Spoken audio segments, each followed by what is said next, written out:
Mungkin di sini mereka bukan jualan robot. Mereka adalah menciptakan sebuah broker dengan fake market dengan tujuan sebar melalui pasar ini dengan tabel. Itu sebuah pidana sebenarnya.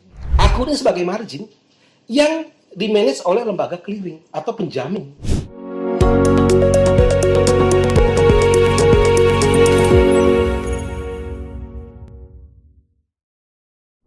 Halo teman-teman trader, bertemu lagi dengan saya Ade Isnaini, Staff Trader Support dari PT Pelatihan Profit Internasional. Ya teman-teman trader, bagaimana nih kabarnya? Aduh, setelah sekian lama nih saya tidak membuat video lagi. Saat ini ya saya seperti biasa ditemani oleh Pak Ben. Ini saya lupa nih ngomongnya nih ya, teman-teman.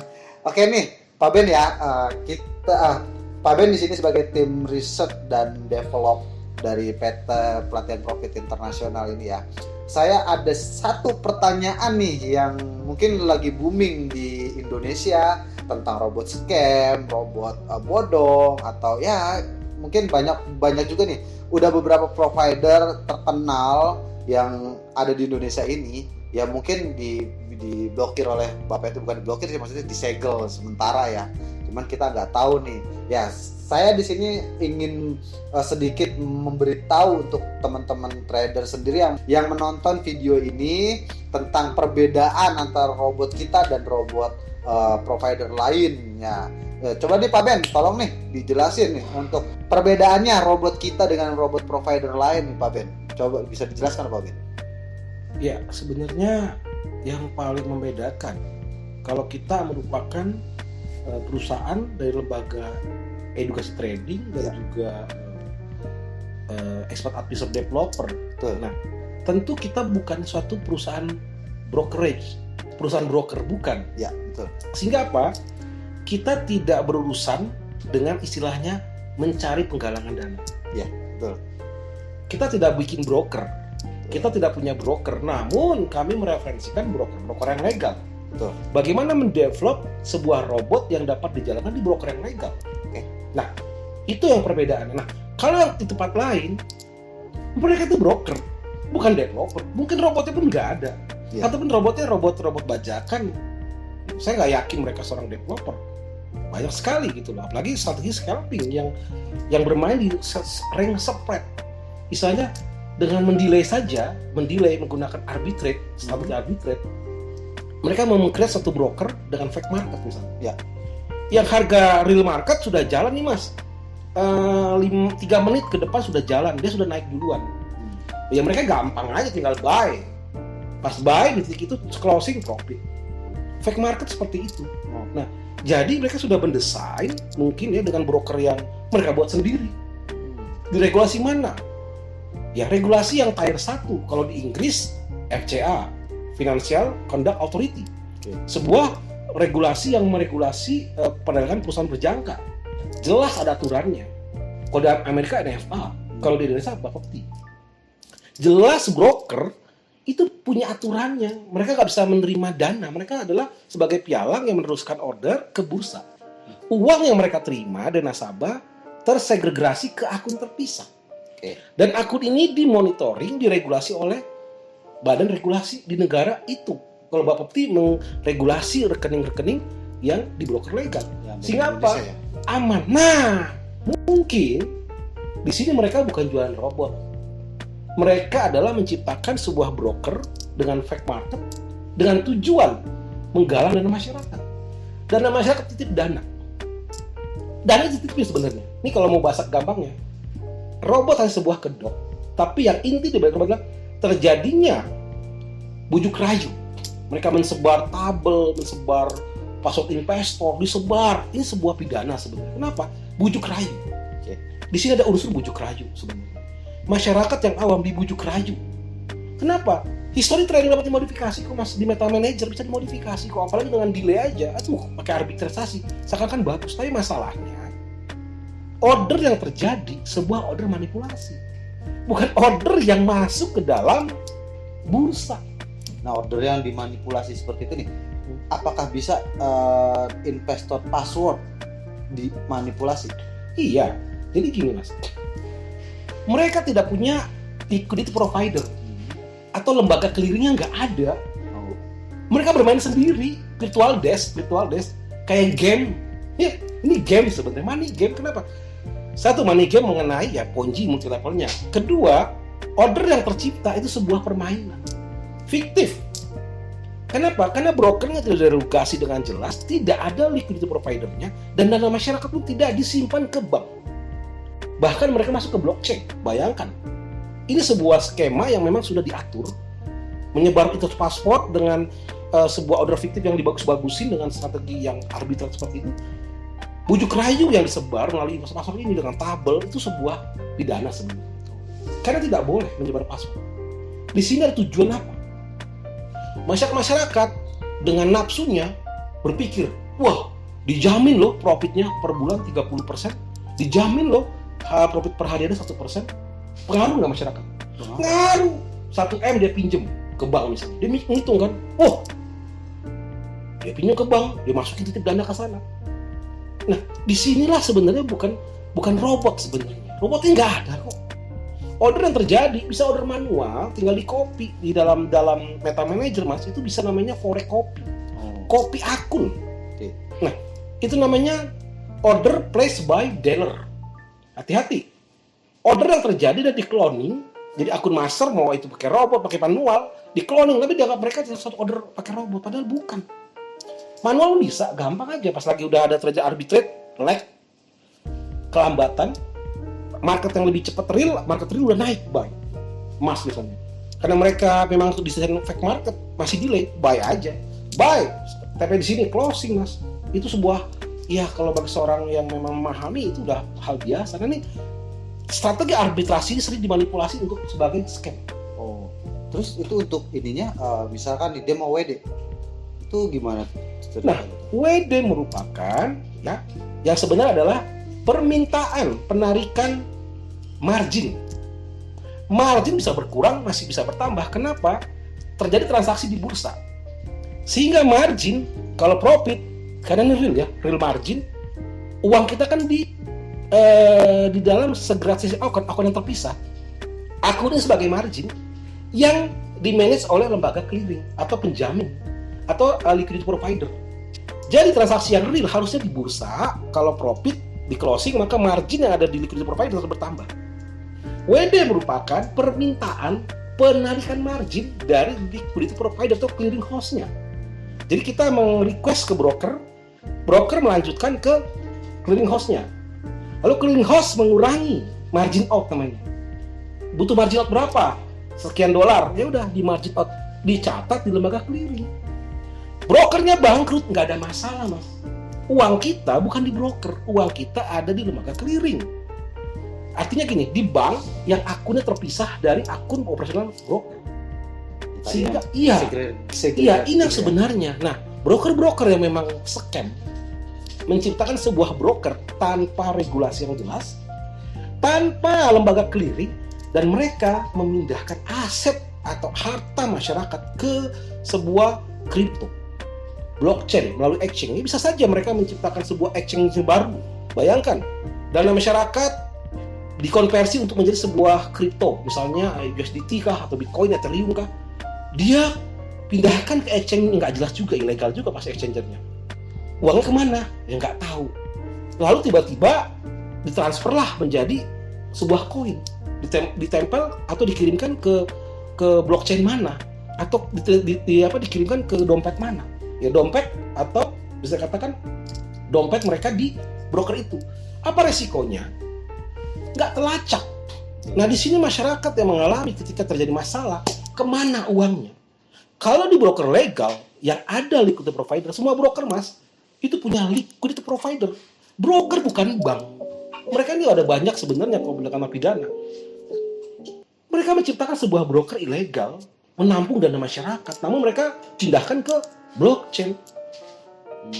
Jadi biar kata brokernya bangkrut atau kabur, itu uang tetap aman. Ya artinya masyarakat nggak akan bisa balik duitnya. Kalau untuk yang tidak, iya, kalau yang legal aman, broker bangkrut nggak masalah, nanti regulator akan mengembalikan margin itu ke kita. Oke. Atau dipindahkan ke broker yang lain, gitu bisa saja. Oke ya teman-teman trader, seperti itu nih. Cuman satu lagi nih Pak Ben yang saya yang masih ngeganjel banyak banget, sering banget saya terima terima pertanyaan seperti ini. Robot harus memiliki regulasi Bapepti. Oke. Nah itu Pak Ben yang dibingungkan. Sedangkan Bapepti sendiri pun badan regulasi untuk broker. Nah kenapa harus robot? Oke ya, kalau kita lihat di regulasi luar negeri yang tier 1 kayak FCA, NFA, memang broker sebenarnya tidak boleh menyediakan robot. Ya. Broker tidak boleh menjadi bank. Ya. Menahan uang masyarakat di rekeningnya mereka, digunakan untuk operasi, nggak boleh. Karena bukan lisensi bank, maka harus dibuatlah satu rekening terpisah. Ya. Itulah Itulah fungsi daripada broker adalah sebagai penyalur order sebagai pialang, meneruskan order ke bursa dan akhirnya ke lembaga clearing. Betul. Nah, di sini jelas bisa dikatakan apa ya? Ya perusahaan ini sudah ada modusnya sih mas. Menurut saya sih ketika ini terjadi ya masyarakat yang akan dirugikan. Nah di luar negeri tuh nggak ada broker menyediakan robot. Nah ini kan aneh. Broker menyediakan robot mereka. Nah, itu.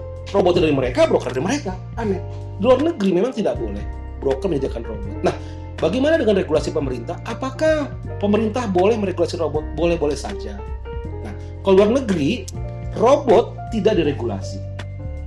Namun robot biasanya berada di dalam marketplace MetaQuote atau MQ5. Robot-robot yang real harus ada di MQ5.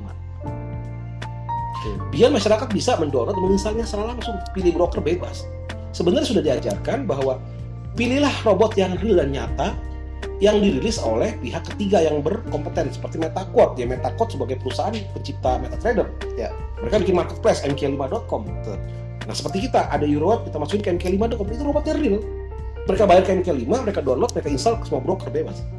Nah di sini Bapepti menurut saya adalah Bapepti memberikan sebuah aturan kalau sebuah perusahaan yang mungkin tidak memposting robotnya di MQ5, setidaknya robot yang mereka miliki, yang mereka jual, didaftarkan ke Bapepti.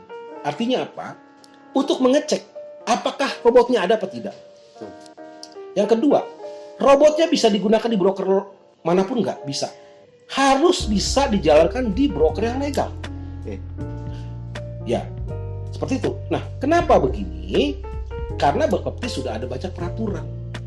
Ada peraturan wakil mengenai wakil pialang. Kenapa ada wakil pialang?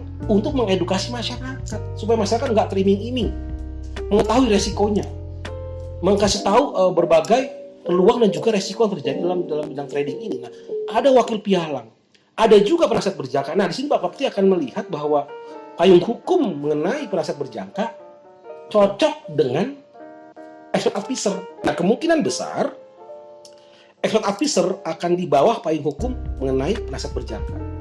Nah, tentunya developer robot ya mungkin ke depan boleh mendatangkan robotnya untuk mendapatkan hak distribusi mungkin ya. Hak distribusi daripada Bapepti untuk memastikan bahwa robot ini bisa jalan di broker legal. Ada robotnya, ada filenya, bisa jalan di broker legal. Nah, Bapepti akan menilai. Lalu bagaimana masyarakat, apakah mereka mendapatkan filenya? Dapat mengontrol, dapat optimisasi, backtesting bisa. Nah, jadi sebenarnya Bapepti itu memastikan robot tidak salah gunakan untuk dilarikan ke broker ilegal. Ya, ini robot hanya bisa jalan di broker mereka buat. Nah, ini sebenarnya Bapepti itu memastikan robotnya bisa berjalan semua broker. Kalaupun mereka mau memilih broker lain itu hak mereka. Tapi intinya adalah tidak terulang lagi cara seperti kemarin. Robot hanya bisa jalan di broker itu. Kan aneh mas. Nggak ada itu. Robot algoritma yang umum loh. Cuman kalau misalkan referral, kalau referral beda lagi mas. Kalau referral hanya sebuah IV, ya? Mereferensikan mereferensikan sebuah broker itu sah-sah saja. Tujuannya adalah mendapatkan komisi daripada referensi. Ini beda mas. Ini adalah bukan referensi, bukan referral, multi level marketing. Mereka dengan bawa tool investor password dengan buku tabel profit harian, mereka show ke masyarakat. Masyarakat terpengaruh dengan bujuk rayu. Ini sebenarnya orang-orang yang membujuk rayu masyarakat dengan data yang tidak valid mas. Data yang palsu, yang tidak bisa dipertanggungjawabkan. Iming-iming ini sebenarnya udah pidana. Dapat diproses sebenarnya. Ya jangan salah, orang menyebar password, table aja join nih, profit seminggu. Padahal mereka jelasnya money game. Bursanya mana? Iya. Mana liquidity providernya? Apa regulasinya? Masyarakat nggak peduli beginian, kenapa? Kurangnya pengetahuan. Jelas karena kurang pengetahuan dibujuk rayu, akhirnya nyemplung. Setelah nyemplung, dia pindahkan dananya melalui exchanger. Exchanger-nya pun belum tentu mas yang itu legal kok. Ini banyak sebenarnya kasus pidananya. Itu exchanger berizin apa enggak? Ya. Kemana duitnya? Tanda tanya. Dilarikan kemana? Ini panjang. Ya panjang sekali sebenarnya. Jadi bisa katakan bagi masyarakat Indonesia sudah terjebak seperti ini, ya mudah-mudahan mereka jujur. Mereka mau menarik dana mereka untuk disembunyikan di cryptocurrency, di blockchain mana, mereka withdraw. Ya kalau mereka nggak mau withdraw, ya wassalam. Ya, biasanya kemarin ada yang ngeluh juga, sedang ada perbaikan teknis. Itu dia alasan, berbagai alasan. Brainwashing, cuci otak. Manusia bisa di brainwashing. Gitu. Karena kalau misalkan untuk WD itu tidak ada batasan kan? Ya harusnya mas, WD nih mas. Kapan saja bisa. Ini broker kan? bukan exchanger mas. Ya. Broker itu pialang, bukan exchanger. Ya, ini udah kemana-mana, udah berantakan. WD itu adalah penarikan margin out yang di-request oleh kita melalui platform atau websitenya pialang, lalu meneruskan request ini untuk mengurangi margin dari lembaga liquidity providernya. Clearing house-nya, uang kita di sono. Kita mungkin belum profit mau tarik dana, itu kan uang kita. Kapanpun bisa ditarik. Ya, makanya kemarin ada yang nanya kan, Gitu. terus bisa di WD. Selagi marketingnya bilang katanya sedang ada perbaikan. Aduh, Itu mah. serem mas, serem. Ini kan benar sih mas. Ya. Lalu kalau mereka sudah masukkan uang mereka ke exchanger, itu kemana? Ya. Lalu yang WD itu siapa? Berarti mereka sendiri WD dong. Betul. Mereka nggak mau WD. Iya. Selesai. Kalau ada wakil kalau ada perusahaan berjangka atau broker yang legal, kita nggak bisa bagi hasil, nggak ada aturan bagi hasil, nggak ada. Kita kapanpun mau menarik margin kita di segmented account, maka clearing house akan merilis. Broker nggak bisa nahan-nahan. Kita mau WD di broker yang legal, jangan WD dulu pak ya, nunggu jadwalnya, nggak bisa tuh uang kita kok. Kita request, sampaikan ke lembaga clearing keluarkan ke broker langsung teruskan ke kita. Bisa katakan langsung transfer ke kita. Nah kalau ini kita request, mereka nggak mau WD, lagi masalah gangguan teknis dulu. Kok gangguan teknis? Kemana uang kita? Ya masyarakat yang sudah kemarin kurang paham, ya semoga bisa balik. Kenapa? Ini tidak ada lembaga clearing. Kemana uang itu nggak tahu juga. Kenapa mas?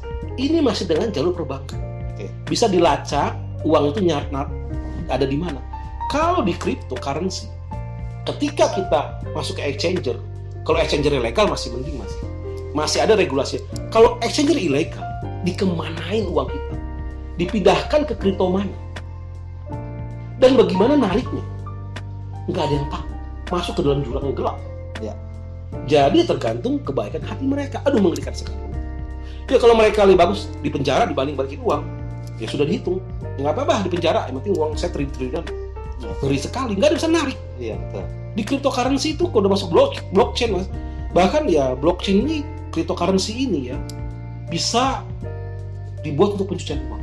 Oh, iya. Ada banyak sekali di sini. Tidak yang, pernah ada jejak. Intinya Ya. tidak akan ada Nah, jejak. jadi apa? Ada sistem sudah dirancang begitu canggih, mereka sudah ada tujuan yang jelas. Motifnya adalah untuk menipu masyarakat, menggalang dana masyarakat dengan metode-metode jalur khusus sehingga pada dana sudah keluar. Ada banyak motif-motif modus yang sudah dirancang dari awal. Mudah-mudahan ya masyarakat bisa memahami mengenai hal ini. Robot ya robot gitu loh, nggak ada bagi titip dana, Oke. nggak ada hubungannya. Ya. Broker ya broker gitu loh. Nah, titip dana nggak ada. Developer seperti MK5 menaruh filenya di MK5 sebagai robot yang dijual. Masyarakat beli, download, langsung pakai cuma broker. Itu seharusnya seperti itu. Oke. Jadi teman-teman trader nih waspada nih, selalu tetap waspada, hati-hati pada penipuan-penipuan yang seperti ini ya, karena ini termasuk penggalangan dana yang nantinya teman-teman trader sendiri yang akan jadi korban dan dirugikan juga ya Pak Ben ya. Seperti yang tadi Pak Ben bilang, tidak ada, misalkan teman-teman trader nih trading pada broker manapun, ketika Sabtu Minggu atau ingin WD, tidak ada yang ibaratnya tidak ada yang mengatakan brokernya sedang mengalami gangguan teknis ya, Pak Ben. Ya, jadi teman-teman trader bisa ya mungkin paling lama 1 sampai 2 jam, atau misalkan di pasar walaupun pasar terjadi tutup pun kita saat WD Sabtu atau Minggu itu tetap bisa kita lakukan karena mereka menggunakan akun terpisah. Tetapi kalau misalkan teman-teman trader ingin mau WD dananya sendiri, tetapi dari pihak provider yang trader gunakan ini bilang sedang ada gangguan teknis, itu perlu dipertanyakan kembali teman-teman trader. Oke teman-teman trader, mungkin videonya cukup sampai sini saja mengenai pembahasan robot trading, mengenai robot ilegal dan legal. Dan pastikan kembali bahwa robot yang diterima itu benar-benar real robot. Teman-teman trader mendapatkan file robotnya, tidak ada bagi hasil, dan robot bisa digunakan di semua broker ya, yang pastinya untuk broker Indonesia yang terregulasi Bapepti, teman-teman trader ya. Oke, mungkin terima kasih Pak Ben untuk penjelasannya, cukup jelas nih teman-teman trader ya. Jadi biar tidak ada salah paham kembali untuk robot yang benar-benar real dan tidak real. Oke. Jika ada pertanyaan bisa tulis di kolom komentar kita. Jangan lupa like, comment, and subscribe channel YouTube PT Pelatihan Profit Internasional. Saya Ade Isnaini dan Pak Bernard Situmeang mengundurkan diri, dan sampai bertemu di video kita berikutnya, dan salam profit.